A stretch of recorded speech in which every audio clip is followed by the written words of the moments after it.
we have with us the Subaru Forester. Let's do a review.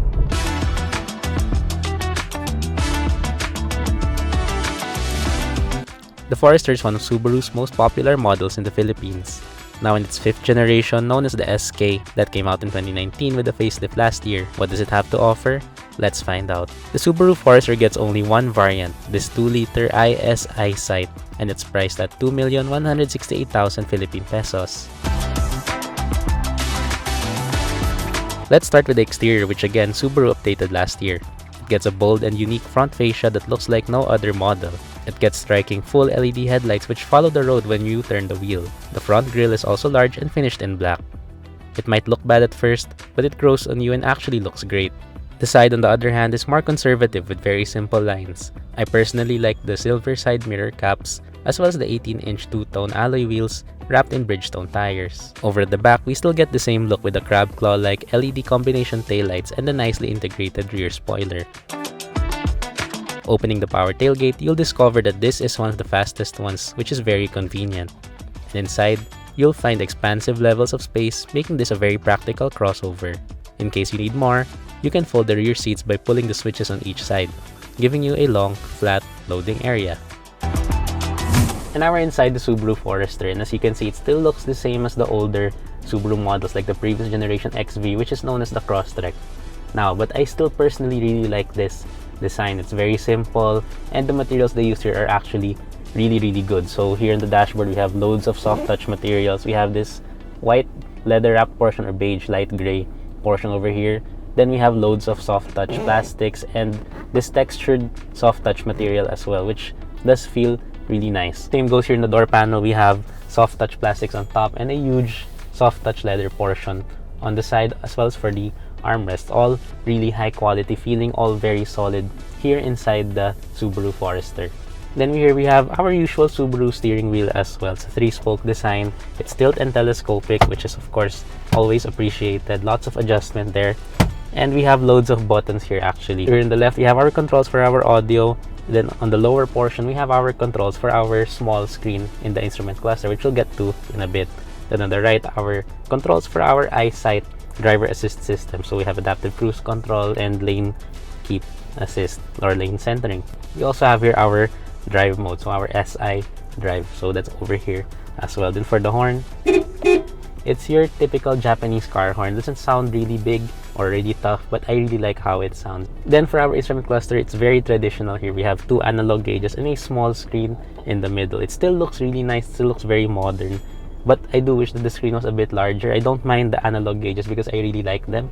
But the screen in the middle, I wish it was bigger. But it does show us a decent amount of information for our trip computer and other stuff. Then here in the center stack, we have 2 more screens. So the first screen is for our driver information. So we have loads of information in that screen. It's very similar to what we have in the instrument cluster, but it is a bit more detailed. So that is controlled by the info button on the steering wheel. And you can see we have our clock and other various information about the vehicle, the ADAS, our clinometer, and our trip computer as well. So a very helpful screen. Then here in the middle, we have our infotainment system, of course. So this is smaller for today's standard. It's 8 inches in size, but it's still pretty good as well. Better than in the pre-facelift Forester. It's very easy to use, very easy to navigate, which is something that's really good for these older infotainment systems as well. It's very responsive. And we have Apple CarPlay and Android Auto, of course. So you can see there we have our Apple CarPlay. Then we also have a 360 camera. So it's not the best in terms of resolution, but it does work really well, and it does offer different views around the vehicle and even a 3D mode. And then moving down, we have some knobs and buttons for the infotainment system. So we have our tuning knob, we have our volume knob, we have some buttons in the middle, all very helpful to have. Then moving further down, we have our aircon controls, our automatic climate control dual zone, and also knobs and buttons, which is very much appreciated. And when you are adjusting them, the display is also on the upper screen of the dashboard. Then moving way down, we have a USB port, 12-volt power outlet, and some storage where we can put our phone, maybe a wallet. And here our traditional gear shifter feels very solid to use. We have manual mode. We have paddle shifters as well. Then here we have our electronic parking brake with brake hold, and then our 360 camera button, easier access, We have a coin holder and our X mode knob over here. So we have our off-road modes. So we have deep snow and mud, and then we have our snow and dirt modes as well. Then to put it back to normal, just push the knob. Then here we have two cup holders, some more storage. Then our seats are actually one of the most comfortable, I think. The leather material used is very nice. It's perforated, and the seat is power adjustable as well. It just feels very comfortable. It doesn't look that comfortable, but it's actually very supportive. It's very soft, and you even have adjustable headrests, which is not very common in any vehicle. And now we're at the back of the Subaru Forester, and here it's very comfortable as well. So first, there is loads of space back here. So legroom, footroom, knee room is all not a problem in here.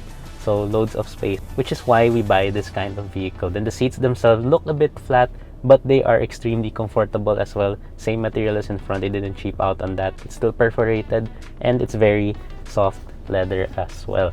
Here in the middle, we have our center armrest with two cup holders. Then for materials, it's still pretty much the same except for a hard touch plastic portion over here, but still lots of leather on the door panels. And then other stuff we have here, I forgot to mention that we have a large sunroof in front. It's not panoramic sunroof like what we get in most other vehicles today. It's not as big as those panoramic sunroofs, but it's really big still. Then we have here 3 pockets, so a big one and medium and small pocket, and 2 aircon vents and 2 USB ports as well.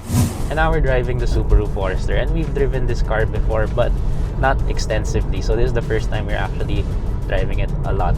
And so far, despite lots of people saying that this isn't a great car to drive, I actually really like it.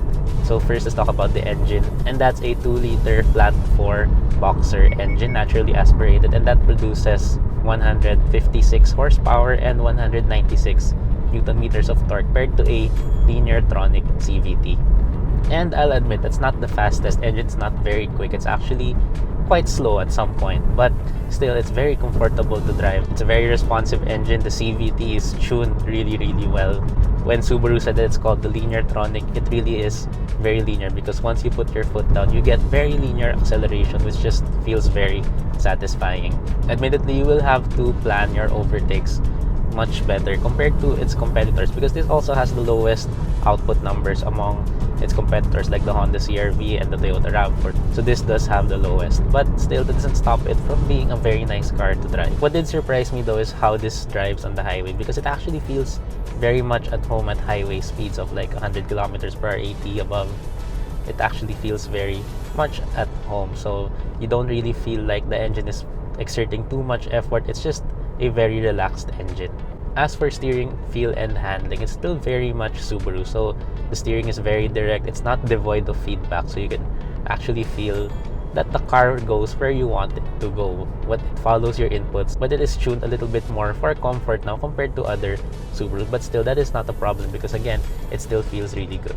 Also, when it comes to the handling, this has very minimal body roll, which feels really good when you're taking corners. And of course, being a Subaru, it has their symmetrical all-wheel drive system, which you can really feel how much better grip you have on the road, and you'll just really feel confident while driving this crossover.